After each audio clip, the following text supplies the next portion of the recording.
Okay, good morning, everybody. Thank you to my conference co-organizer.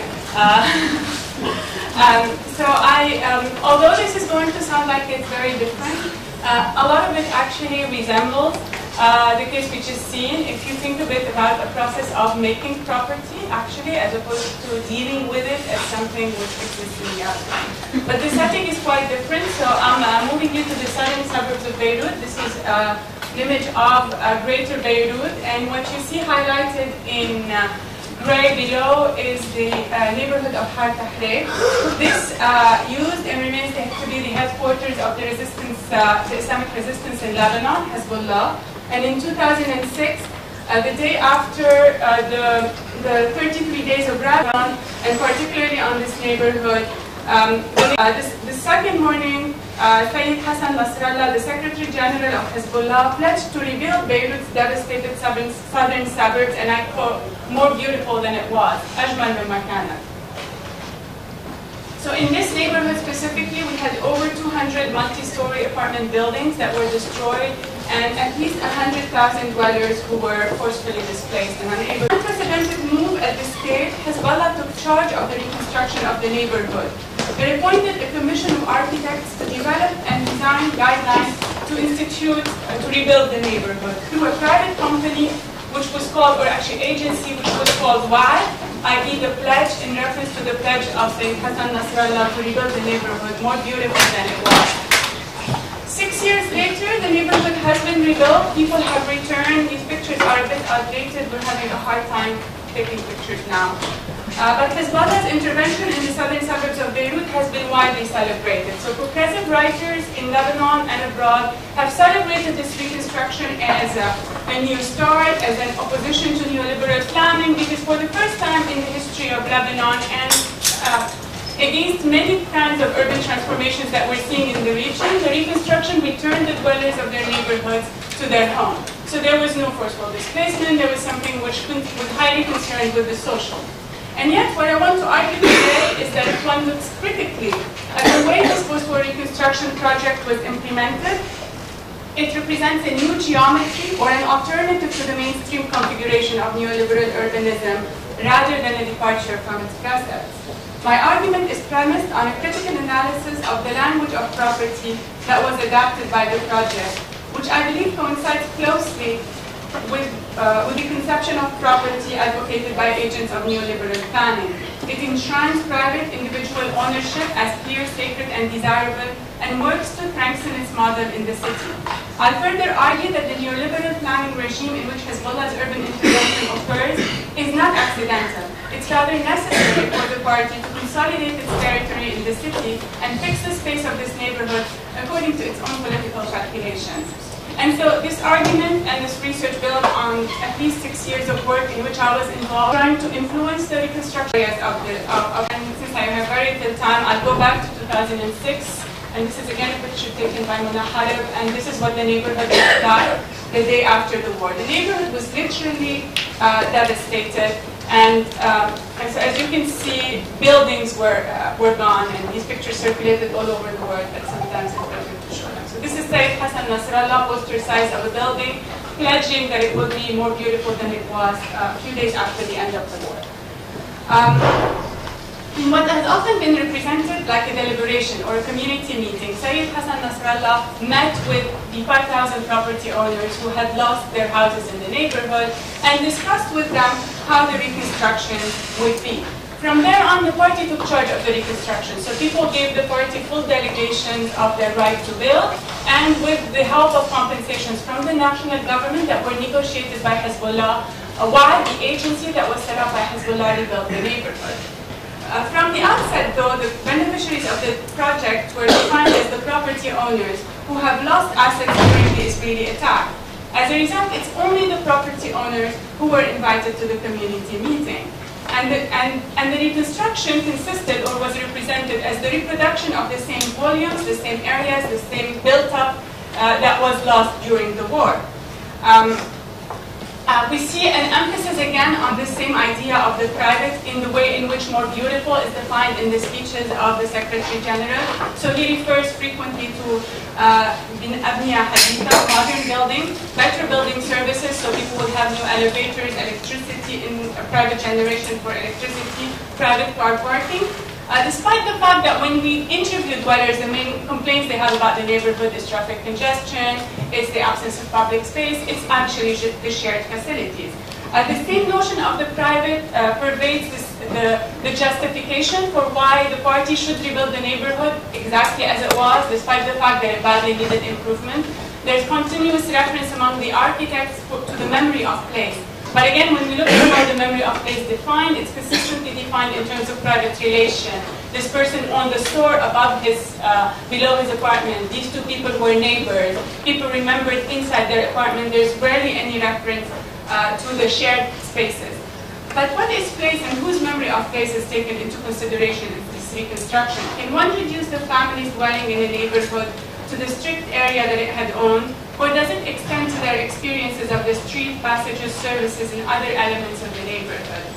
Does one have to be a property owner to claim a memory of space? Or would tenants, visitors, shoppers, mosque goers, church goers, and others be able to also claim their relation to the neighborhood? So zooming in on the conception of property that underpins the definition of the post-war reconstruction tasks and the beneficiaries of these interventions, confirms Hezbollah's commitment to a limited form of private property as an inalienable entitlement to be preserved at any cost. This is clear, for instance, in the outcome of the negotiations that the party conducts with the state to earmark public compensations for the reconstruction in the form of individual retributions to aggrieved property owners, rather through buildings or an intervention at the scale of the neighborhood. Again, in speeches, and I'll just quote one because there's not much time, the head of the Beirut agency, Hassan Jishi, saying, the right to rebuild extends to every single square meter of an apartment that people had privately owned. So there's constantly that emphasis that we need to return what was lost in terms of that asset. Prioritizing private property, as Wahad has done, however, requires first a reduction of the notion of ownership to its narrow definition of freehold, individual property, reducing the pool of possible claimants to who the party is accountable from the wide group of urban dwellers who have different types of claims over the neighborhood, notably those based on histories of past use, to a well-identified group of about 5,000 individual property owners who have each lost an asset measured in the number of square meters that they had lost.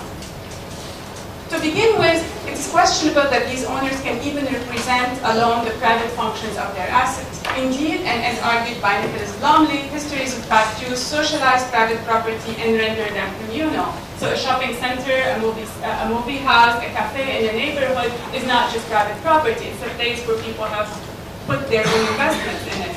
So to go back only to the recent history of Hai Tahrik is not just these apartments. It is the center of the southern suburbs of Beirut. It's a major market. It's an area where people identify and recognize as part of their own history. So we cannot simply reduce it to the sum of the apartments.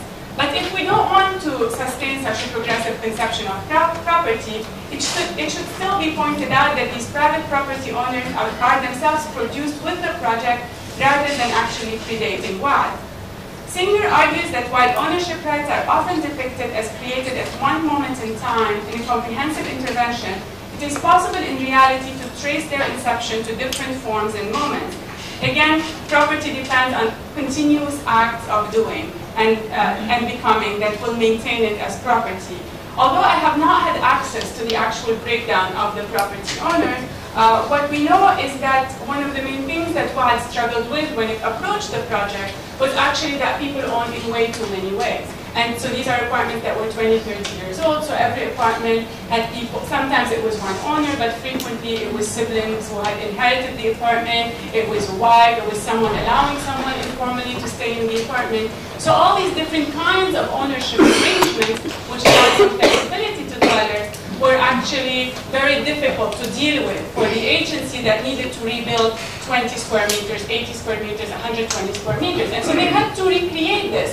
And 2 stories of the 5-story building that was held by Wahad were simply about streamlining the property, just like Hernando de Soto and other economists are telling us that we should do. Simplify the titles, be able to return them. They haven't been as successful as they want to, but the degree to which this is celebrated as a main achievement of the project points to an intention which I think is very important in trying to simplify that property.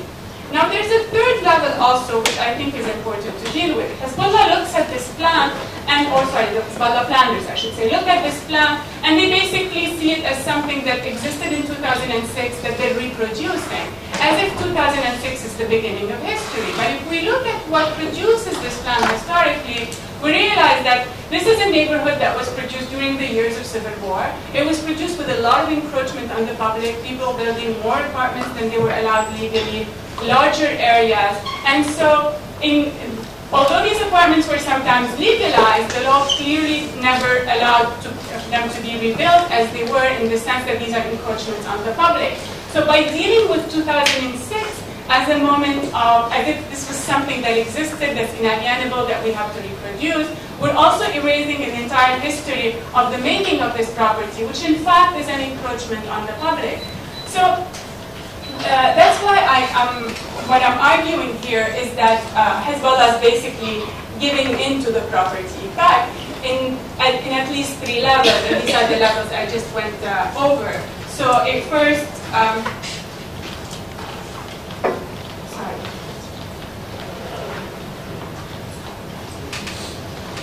So it first defines Reconstruction as the process of restituting individual private property. It invests the labor required to simplify that property. And as a third level, it ignores the history of spatial production in the neighborhood and the fact that these volumes or properties have a certain history and are not given. What are the insights that this analysis of the conceptualization of property tell us about this planning project? The reduction of all property to its individual historical form is precisely what critical geographers have described as the crux of neoliberalism in the city. Blomley, again, for instance, described neoliberalism as a language of property. Property is a system of relations that defines the property holder with respect to something of value against all other social actors who can be included and or excluded. And here I'm quoting again Blomley. Neoliberal urban project, Blomley further argued, turn to property to define which relationships between people and scarce resources are valued and which are not. So when property is conceptualized as a unitary, solitary, and clearly identifiable claim over a space, there's a prioritization of one possible type of relation between people and space over others. In such a model, the right of the private owners is seen as legitimately trumping those of the collective. Furthermore, neoliberalism makes private claims are considered desirable. So if we go back to Neil Smith's writing, for instance, he's described neoliberalism as a return to the axioms of 18th century liberalism, as defined by Adam Smith or John Locke, where private property is a precondition for human flourishing. Such claims provide the moral backing for not only favoring private individual property claims over others, but also extending, whenever possible, private ownership or claims to public spaces that are otherwise described as dangerous. Be it in their intention or not, these prescriptions, as I have shown, are clearly applied to the Hartfield case study. So what I want to do in the last 5 minutes that I have is to ask this question. So Hezbollah clearly maybe does not want to be neoliberal, right? And I mean, the intention in the Reconstruction was purely social. So what is it that makes, in this particular case, the Hezbollah planners buy into the neoliberal ideal? And what would make them take this decision? So I have 3 hypotheses that I can put on the table, and I'm leaning to the third. My first hypothesis is that Hezbollah is operating in a neoliberal framework, and that certainly goes to explain something. So the compensations that are given by the neoliberal state are compensations of private individual owners. So they're compensating people one at a time for a lost asset, as opposed to compensating a neighborhood. And that gives us a first explanation. But it's not a sufficient explanation, because if we think about it critically, Hezbollah negotiated the form that the compensation will take. It was on the table with the national government. So if it had a communal state unrelated for it.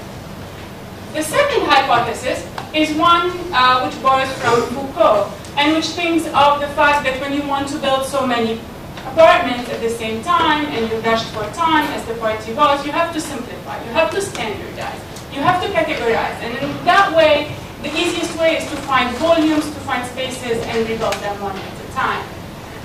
And that also, of course, goes into explaining things well. But there's still a third explanation, which to me is the most important or most convincing, and it's one that requires us to go back to the work of Henri Lefebvre and think about the meaning, the political meaning of space. And so when we think with Lefebvre about space, we think that representations of space are not just depicting a reality, they're actual processes of space making that are put forward by professionals and others on the basis of constructed bodies of established knowledge. So these representations are going to play a performative role in the making of the city by defining the realm of what is a possible intervention in the area.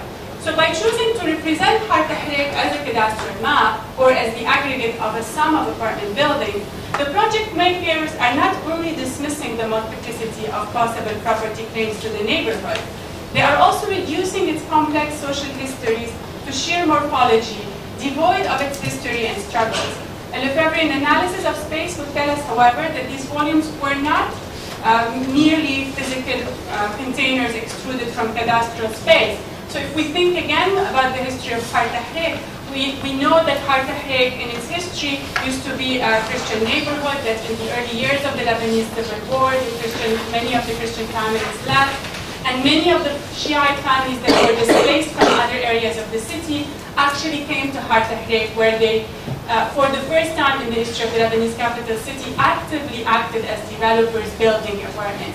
So the neighborhood has very important symbolic importance for this area of the city, for this community, and I can go for a long time over it, but I don't have the time. But what I want to just say is that by representing Har Tahrir as a frozen cadastral map, what we're really doing is we're fixing the meaning of Har Tahrir as the body politic of Hezbollah, as the headquarters of Hezbollah. And so in that sense, the neighborhood embodies now a very strong political significance, which is close. I don't have the time to contrast that to what the dwellers' perceptions are in terms of their demand for public space, but since I'm told I only have 1 minute, I'll just say that that this is part of, so this work, I would not want to single out Hezbollah as the only one who's buying into this notion of property. I think this is a very generalized notion, and that my larger work, thinking also about rural areas and master planning processes in rural areas in Lebanon, goes back to this idea of how planners are getting into the property tax, and how by taking for granted the fact that as we approach areas, we begin through the master cadastral plan, we're actually limiting or reproducing a lot of the things that we think we're criticizing.